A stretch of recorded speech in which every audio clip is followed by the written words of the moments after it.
Welcome to this video. I'm going to run this one a little bit differently. This is going to be part one, explaining how I use the Decimort to kind of emulate and kind of get within the ballpark of what the S1000 sounds like or can sound like. Little bit of kind of theory talk, some settings to be aware of, and some terminology that Akai used to describe things that maybe could have just been a bit simpler if they had just called them what they are.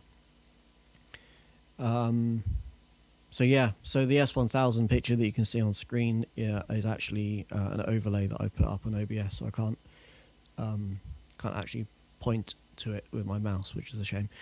But essentially what you're looking at is the top line of text is just a sample name. It's old school. You have to name the sample before you record it. It's a bit backwards, but hey, it was 1988. Give them a break.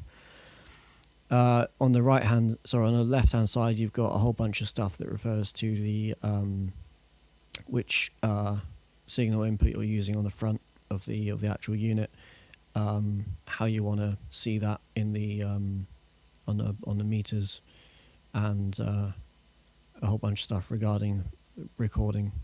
But the interesting thing and the most important thing we're interested in is the bandwidth setting here. It says 10 kilohertz. Now,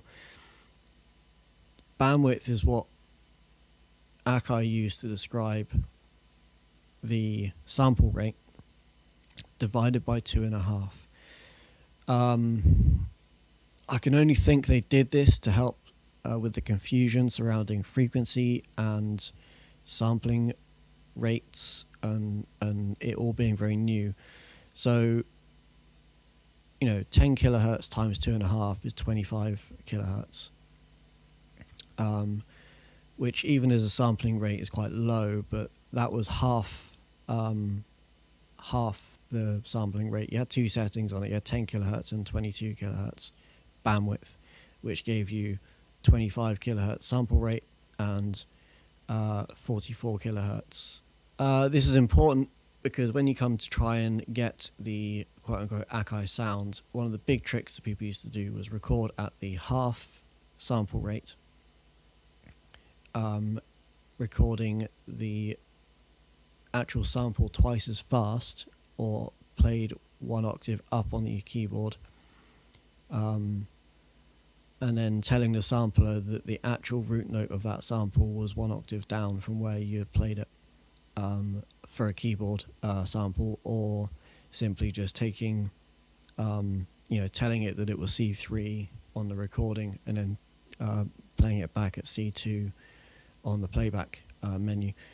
This was all done initially to save space on the floppy drives, because a shorter sample with less sample rate to it would end up with a smaller file, which means if you were doing, for example, maybe you had a patch that had 3 or 4 drum loops on it and you only had one floppy disk to make that happen, you needed to really be quite careful with the amount of information you were putting into the particular program. Another thing you have to be careful with in that workflow is how much silence you have at the beginning and end of the samples. And a lot of the time you wouldn't actually record a 2-bar loop, you'd record a 1-bar loop and try and cut it as tightly as possible around the sound so you didn't have any wasted space. This is all irrelevant in today's age because with Kontakt, your sample patch can be as big as the hard drive attached to it, and it's just old techniques for old times. But it is important to understand these things when you're trying to replicate various sounds. So on the Decimort plugin, you have the ability to reduce the bit depth, which is the fidelity of the sounds. So the S1000 is a 16-bit sampler, came out in 1988. Mine's actually from 1989, so that's why the 16 here. The dithering, I'm not going to go into what it is. You can look it up online. There's probably some very good, clear descriptions of how dithering works. I just played around with this setting to get something that was, to my ear, sounded the same as the S1000. And then you've got a couple of settings here that relates to how the aliasing in the filters responds to the sample rate. Again, I've kind of played around with these settings to get them to where I feel they're the same. You can read up on the D16 website how they have programmed these. So for example, we've got a 22 kilohertz sample rate set up on the Decimort. If you get a frequency that is above that, it will adjust, the filter will adjust itself to deal with that alias. The jitter is effectively a way of replicating the imperfect clock that the sample rate was clocked to in the original hardware. Any hardware, because anything less than an atomic clock will have slight variation in timing, and therefore you get slight variations in the sample rate. I've put this at 3%. There was no way of measuring the S1000 and its clock. I just picked a number, and then I've adjusted the cutoff to where it on the low pass filter to where it sounds to my ear the best, or the most accurate.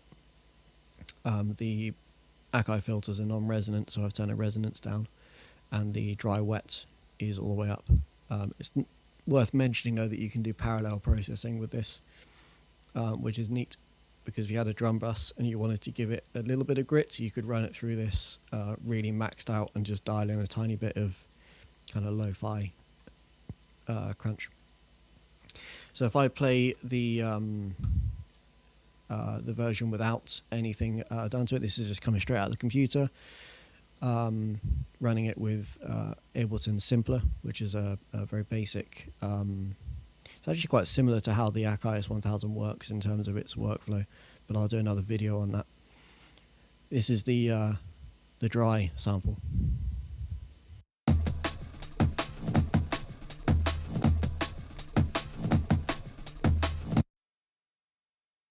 So if we play the Decimort version,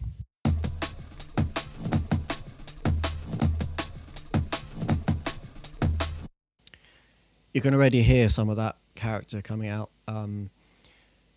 It's a little bit beefier. It's got a little bit perceptibly more low ends to it. That's actually a fact of taking off the high end. You inadvertently, the less high end you have, the more bassy it sounds. Kind of reverse psychology there, but it's a neat little psycho acoustic trick you can do.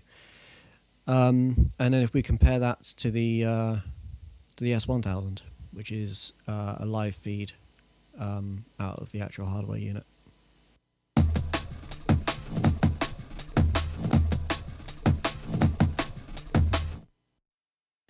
So as you can hear, it's not a million miles away. It's pretty close. I'm just going to leave these. Just going to leave these on a solo between them so that we can have a bit of a comparison. So this is the actual S1000.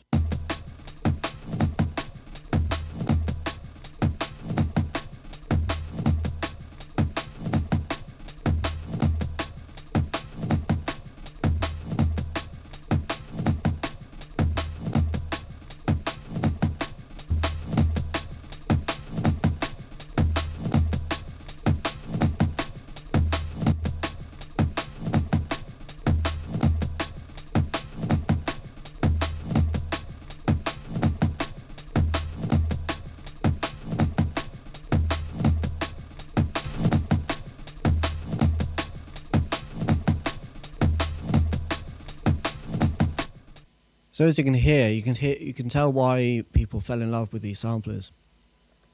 I mean, the fact that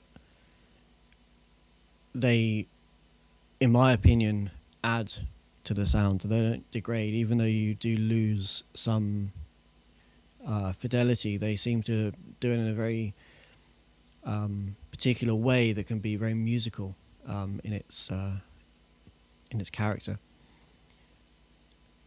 So I hope it's been useful, and I will put up another video probably tomorrow with a track that I've made using some samples and using the Decimort to add character and flavor, with a voiceover and a talk with a kind of walkthrough on how and why I do things.